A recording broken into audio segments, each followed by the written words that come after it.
O mankind and jinkind, which of my mercy and blessings you wanna deny? আমার কোন নিয়ামতকে অস্বীকার করবি? অস্বীকার করার সুযোগ আছে? নাই। আল্লাহর হাবিব সাল্লাল্লাহু আলাইহি ওয়াসাল্লাম এই সূরাটাকে বড্ড পছন্দ করতেন। সাহাবাদেরকে একবার তিনি এই সূরাটা তেলাওয়াত করে শোনালেন।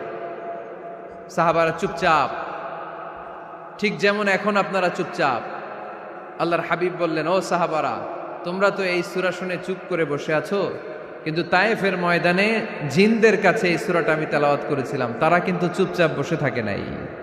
যতবার আমি ফাবি আইয়ি আলা'i রাব্বিকুমা তুকাযযিবান পড়েছি, এই আয়াতের বিপরীতে তারা উত্তর দিয়েছে, কারণ এই আয়াতটা একটা প্রশ্ন। It's a question from your Lord to mankind and jinnkind. এটা আল্লাহর পক্ষ থেকে মানব জাতি এবং জিন জাতির কাছে রেখে দেওয়া একটা প্রশ্ন।